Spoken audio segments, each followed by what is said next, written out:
Hello दोस्तों, आज की वीडियो में करने वाले हम सामान्य विज्ञान के टॉप 50 क्वेश्चन जो कि हर एग्जाम में मोस्ट इम्पोर्टेंट रहने वाले हैं। तो चलिए शुरू करते हैं। हमारा पहला प्रश्न है, मानव शरीर में सबसे अधिक मात्रा में कौन सा तत्व पाया जाता है? आपके ऑप्शन है ऑक्सीजन, कार्बन, लोहा, नाइट्रोजन। तो इसका राइट आंसर हो जाएगा ऑक्सीजन। अगला प्रश्न है हमारा, मानव शरीर में डिहाइड्रेशन किस पदार्थ की कमी के कारण होता है? आपके ऑप्शन है विटामिन, लवण, हार्मोन, जल। तो इसका राइट आंसर हो जाएगा जल। जल की कमी से डिहाइड्रेशन हो जाता है हमारे शरीर में। अगला प्रश्न है हमारा, मनुष्य की जीभ के किस क्षेत्र तक कड़वाहट की संवेदना सीमित रहती है? ऑप्शन ए अगला भाग, ऑप्शन बी पिछला भाग, ऑप्शन सी किनारों पर, ऑप्शन डी मध्य भाग। तो इसका राइट आंसर होगा पिछला भाग। अगला प्रश्न है हमारा, खट्टे स्वाद के लिए कोशिकाएं जीवा के किस भाग में होती है? आपके ऑप्शन है ऑप्शन ए अगले, ऑप्शन बी पिछले, ऑप्शन सी पार्श्व, ऑप्शन डी मध्य। तो इसका राइट आंसर हो जाएगा पार्श्व भाग में। अगला प्रश्न है हमारा, किसी जैव यौगिक के किसके प्रयोग द्वारा अपघटन की प्रक्रिया को किण्वन कहते हैं? ऑप्शन ए उत्प्रेरक, option B enzyme, option C carbon रेनायन, ऑप्शन डी मुक्त मूल। तो इसका राइट आंसर होगा एंजाइम। हमारा अगला प्रश्न है, जंतु में वह एंजाइम प्रणाली नहीं होती जिसके आधार पर वे खाली स्थान से ऊर्जा प्राप्त करते हैं। तो खाली स्थान पे कौन सा ऑप्शन आएगा? ऑप्शन ए पानी, ऑप्शन बी वसा, option C protein, option D carbohydrate. तो इसका राइट आंसर होगा पानी। जंतुओं में वह एंजाइम प्रणाली नहीं होती जिसके आधार पर वे पानी से ऊर्जा प्राप्त करते हैं। अगला प्रश्न है हमारा, गहरे तले हुए खाद्य पदार्थ कैंसरजनक होते हैं क्योंकि उनमें प्रचुरता होती है वसा की, हाइड्रोकार्बन की, निकोटीन की, पकाने के तेल की। तो इसका राइट आंसर होगा वसा की। वसा की मात्रा के कारण गहरे तले हुए खाद्य पदार्थ कैंसरजनक होते हैं। हमारा अगला प्रश्न है, ग्लूकोज को इथाइल अल्कोहल में कौन सा एंजाइम परिवर्तित करता है? आपके ऑप्शन है invertase, option B maltase, option C zymase, option D diastase. तो इसका राइट आंसर हो जाएगा ऑप्शन सी जाइमेज। अगला प्रश्न है हमारा, एंजाइम होते हैं ऑप्शन ए सूक्ष्म जीव, option B protein, option C अकार्बनिक यौगिक, ऑप्शन डी फफूंदी। तो इसका राइट आंसर हो जाएगा प्रोटीन। तो एंजाइम प्रोटीन होते हैं। अगला प्रश्न है हमारा, मानव शरीर में वसा जमा होती है ऑप्शन ए बाह्य त्वचा में, ऑप्शन बी वसा ऊतक में, ऑप्शन सी यकृत में, ऑप्शन डी एपिथीलियम में। तो इसका राइट आंसर होगा ऑप्शन बी वसा ऊतक में। हमारे शरीर में वसा ऊतक में जमा होती है। अगला प्रश्न है हमारा, जब दो इलेक्ट्रॉन एक ही कक्ष में होते हैं तो उनमें क्या पाया जाता है? आपके ऑप्शन है एक जैसा चक्रण, एक जैसा अथवा विपरीत चक्रण, ऑप्शन सी विपरीत चक्रण, ऑप्शन डी कोई चक्रण नहीं। तो इसका राइट आंसर होगा ऑप्शन सी विपरीत चक्रण। जब दो इलेक्ट्रॉन एक कक्ष में होते हैं तो उनमें विपरीत चक्रण पाया जाता है। अगला प्रश्न है हमारा, कौन से दो आधारभूत बल जो दो न्यूट्रॉनों के बीच आकर्षक बल उत्पन्न करा सकते हैं? आपके ऑप्शन है गुरुत्व और स्थिर वैद्युत, ऑप्शन बी गुरुत्व और नाभिकीय, ऑप्शन सी स्थिर वैद्युत और नाभिकीय, ऑप्शन डी इनमें से कोई नहीं। तो इसका राइट आंसर होगा ऑप्शन बी गुरुत्व और नाभिकीय बल दो न्यूट्रॉनों के बीच आकर्षक बल उत्पन्न कर देते हैं। अगला प्रश्न है हमारा, कैथोड किरण होती है, आपके ऑप्शन है अल्फा कणों की स्ट्रीम, इलेक्ट्रॉन की स्ट्रीम, विद्युत चुंबकीय तरंग, विकिरण। तो इसका राइट आंसर होगा इलेक्ट्रॉन की स्ट्रीम। तो कैथोड किरण इलेक्ट्रॉन की स्ट्रीम होती है। अगला प्रश्न है हमारा, निम्न में से कौन सा तत्व सर्वाधिक विद्युत ऋणात्मक है? Option A fluorine, option B sodium, option C chlorine, option D oxygen. तो इसका राइट आंसर होगा ऑप्शन ए फ्लोरीन। फ्लोरीन सर्वाधिक विद्युत ऋणात्मक तत्व है। अगला प्रश्न है हमारा, निम्न में से सबसे अधिक द्रव्यमान किसका है? आपके ऑप्शन है इलेक्ट्रॉन, प्रोटॉन, हाइड्रोजन, न्यूट्रॉन।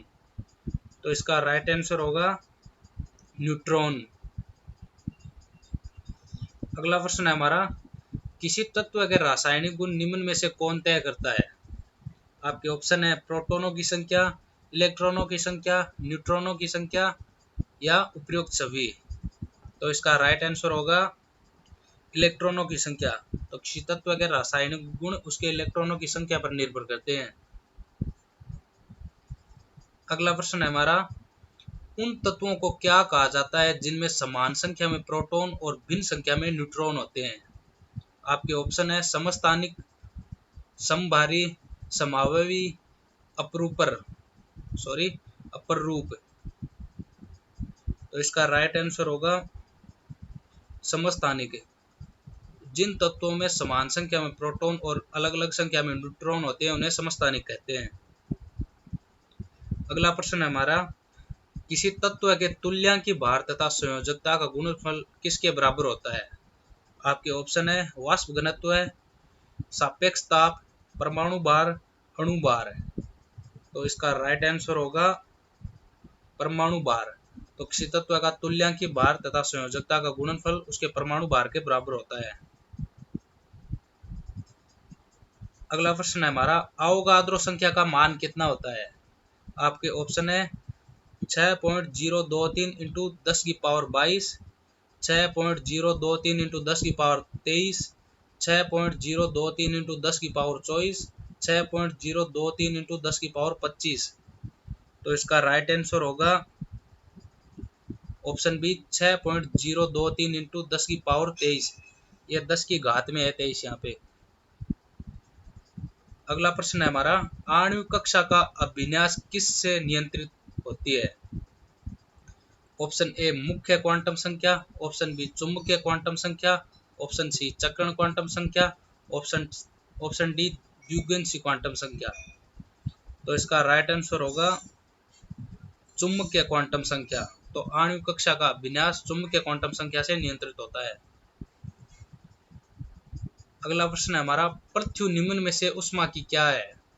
आपके ऑप्शन है ऊष्मा की अच्छी परावर्तक, ऊष्मा की गैर अवशोषक, ऊष्मा की अच्छी अवशोषक और खराब विकिरक, ऊष्मा की खराब अवशोषक और खराब विकिरक। तो इसका राइट आंसर होगा ऑप्शन डी ऊष्मा की खराब अवशोषक और खराब विकिरक। अगला प्रश्न है हमारा, शीतकाल में कपड़े हमें गर्म रखते हैं क्योंकि वे ऊष्मा प्रदान करते हैं, ऊष्मा का विकिरण नहीं करते, वायु को शरीर के साथ संपर्क में आने से रोकते हैं, शरीर की ऊष्मा को बाहर जाने से रोकते हैं। तो इसका राइट आंसर होगा ऑप्शन डी शरीर की ऊष्मा को बाहर जाने से रोकते हैं।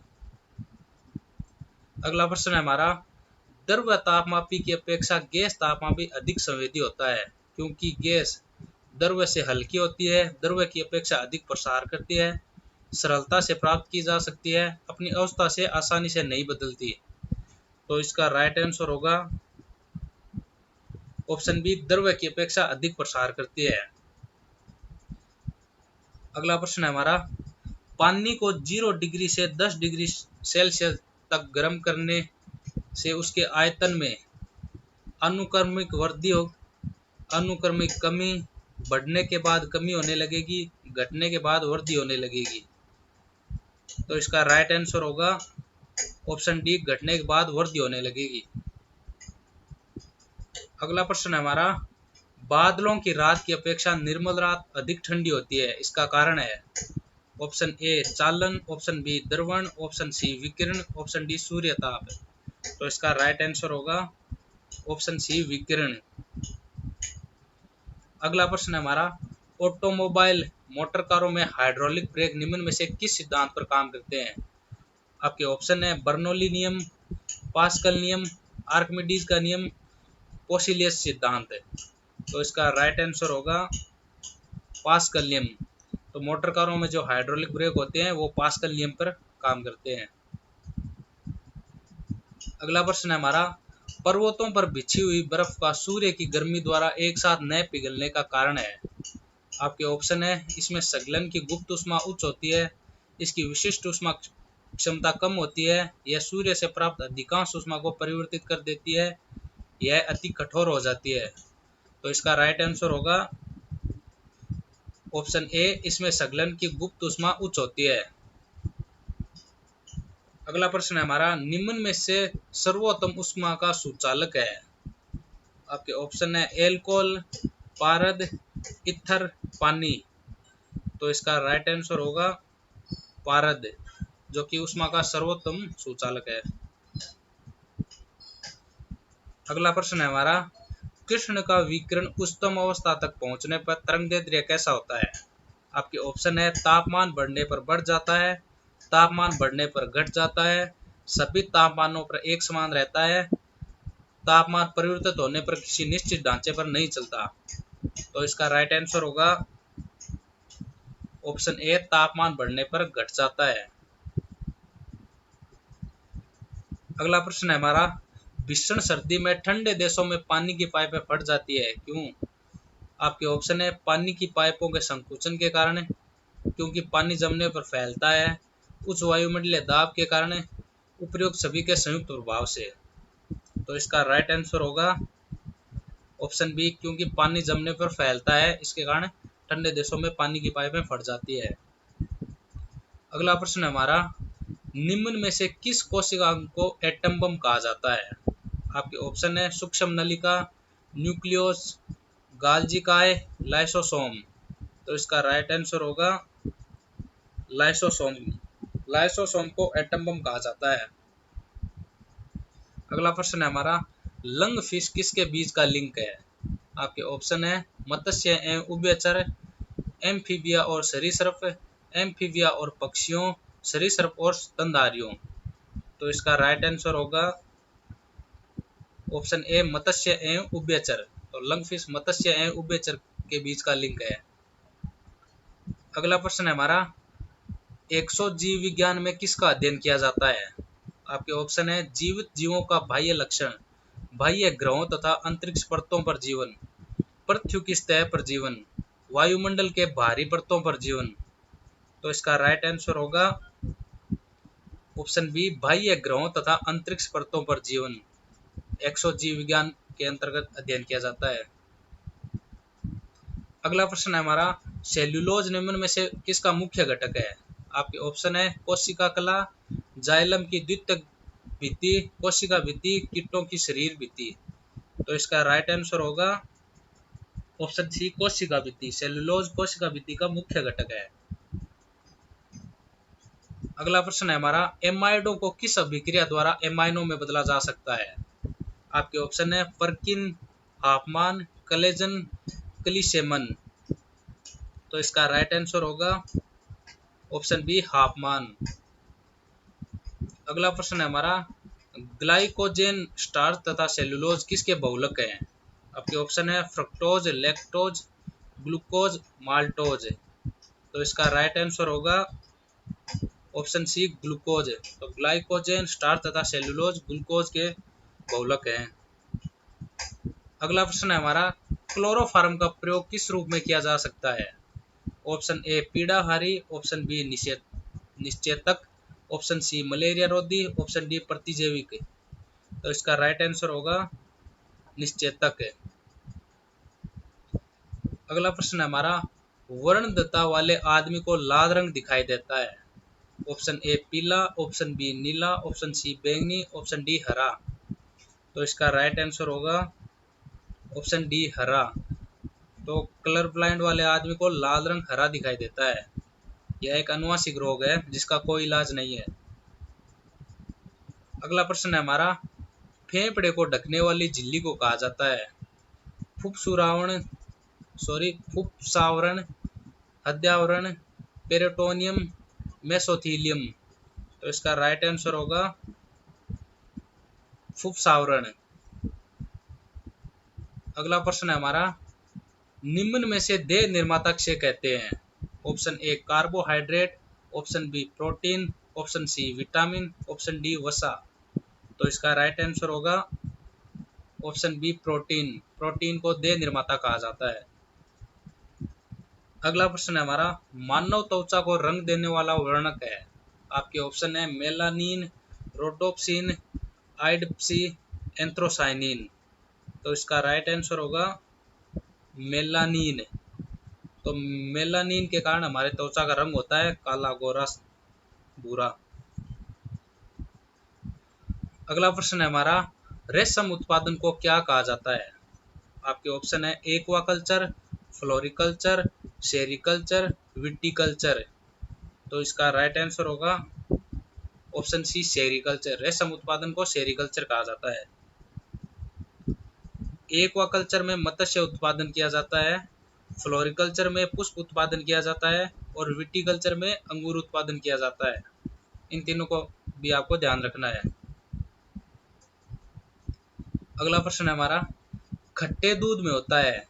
आपके ऑप्शन है acetic acid, tartaric acid, citric acid, lactic acid.